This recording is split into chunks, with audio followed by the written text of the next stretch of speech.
ಮತ್ತೊಮ್ಮೆ mother love my life YouTube ಚಾನೆಲ್ಗೆ ಸೋದರ-ಸೋದರಿಯರೆಲ್ಲರಿಗೂ ಆದರದ ಸ್ವಾಗತ. ಸ್ನೇಹಿತರೆ, ಈ ದಿನ ಅತ್ಯಂತ ವಿಶೇಷವಾದ ದಿನ. ಶ್ರೀ ಚಾಮುಂಡೇಶ್ವರಿ ದೇವಿಯ ಜನ್ಮದಿನೋತ್ಸವ, ಅಂದರೆ ಚಾಮುಂಡೇಶ್ವರಿಯ ವರ್ಧಂತಿ ಮಹೋತ್ಸವ.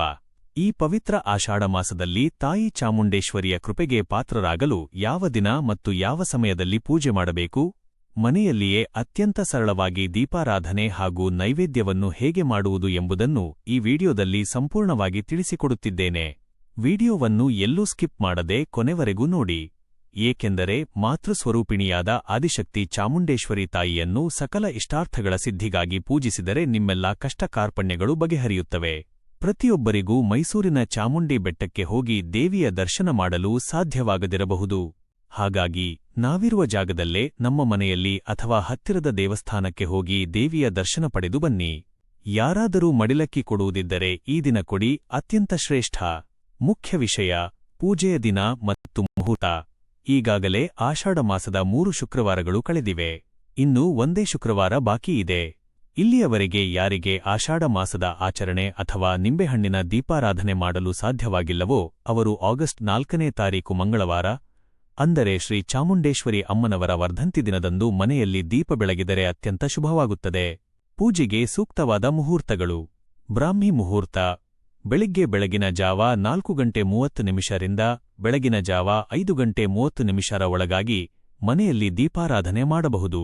ಅಭಿಜಿತ್ ಮುಹೂರ್ತ ಮಧ್ಯಾಹ್ನ ಕೆಲಸ ಇರುವವರು ಮಧ್ಯಾಹ್ನ 12 ರಿಂದ ಮಧ್ಯರಾತ್ರಿ 1 ಗಂಟೆಯ ಸಮಯದಲ್ಲಿ ಪೂಜೆ ಮಾಡಬಹುದು. ಸಂಜೆ ಅಮೃತಗಳಿಗೆ ಕೆಲಸಕ್ಕೆ ಹೋಗುವವರು ಸಂಜೆ 7:30 ರಿಂದ ಬೆಳಗ್ಗೆ 9 ಗಂಟೆಯ ಒಳಗಾಗಿ ದೀಪಾರಾಧನೆ ಮಾಡಬಹುದು. ಪೂಜಾ ವಿಧಾನ ಹಾಗೂ ಆಚರಣೆ: ಮೈಸೂರಿನ ರಕ್ಷಕ ದೇವತೆ, ರಾಜಮನೆತನದ ಆರಾಧ್ಯ ದೇವತೆಯಾದ ಚಾಮುಂಡೇಶ್ವರಿಯ ಜನ್ಮ ವಾರ್ಷಿಕೋತ್ಸವದಂದು ಬೆಟ್ಟದಲ್ಲಿ ವಿಶೇಷ ಅಭಿಷೇಕ, ಅಲಂಕಾರ, ವೇದಪಠಣ ಹಾಗೂ ಹೋಮಗಳು ನಡೆಯುತ್ತವೆ. ನಾವು ಮನೆಯಲ್ಲಿ ಸರಳವಾಗಿ ಪೂಜೆ ಮಾಡುವುದು ಹೇಗೆ? ಸಿದ್ಧತೆ: ಬೆಳಿಗ್ಗೆ ಸ್ನಾನ ಮಾಡಿ ಮಡಿ ಬಟ್ಟೆ ಧರಿಸಿ ಪೂಜೆಗೆ ಸಿದ್ಧರಾಗಿ.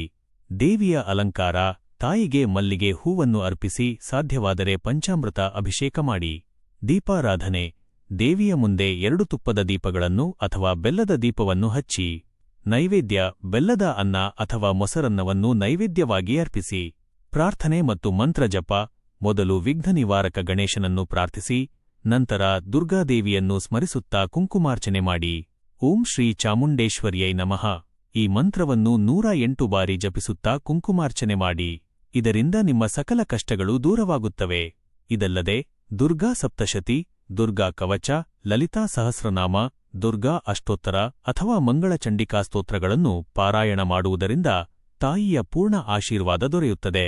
ವಿಶೇಷ ಪರಿಹಾರಗಳು: ಈ ದಿನ ದೇವಸ್ಥಾನಕ್ಕೆ ಹೋಗಿ ನಿಮ್ಮ ಕಷ್ಟಗಳನ್ನು ತೋಡಿಕೊಂಡು ಹಸುವಿಗೆ ಬಾಳೆಹಣ್ಣು ಮತ್ತು ಬೆಲ್ಲವನ್ನು ತಿನ್ನಿಸಿ. ಮನೆಯಲ್ಲಿ ನಕಾರಾತ್ಮಕ ಶಕ್ತಿಗಳು ದೂರವಾಗಿ ಸಕಾರಾತ್ಮಕ ಶಕ್ತಿ ಹೆಚ್ಚಾಗಲು ಬೆಲ್ಲದ ಆರತಿ ಹಾಗೂ ನಿಂಬೆಹಣ್ಣಿನ ದೀಪಾರಾಧನೆ ಮಾಡಿ.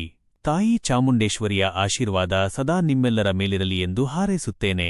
ಈ ಮಾಹಿತಿ ನಿಮಗಿಷ್ಟವಾಗಿದ್ದರೆ ವಿಡಿಯೋವನ್ನು ಲೈಕ್ ಮಾಡಿ, ನಿಮ್ಮ ಸ್ನೇಹಿತರೊಂದಿಗೆ ಶೇರ್ ಮಾಡಿ. ಮತ್ತಷ್ಟು ಭಕ್ತಿ ಮತ್ತು ಉಪಯುಕ್ತ ವಿಡಿಯೋಗಳಿಗಾಗಿ ನಮ್ಮ mother love my life channel ಅನ್ನು ಸಬ್ಸ್ಕ್ರೈಬ್ ಮಾಡಿ, ಪಕ್ಕದಲ್ಲಿರುವ ಬೆಲ್ ಐಕಾನ್ ಕ್ಲಿಕ್ ಮಾಡಲು ಮರೆಯಬೇಡಿ. ಧನ್ಯವಾದಗಳು.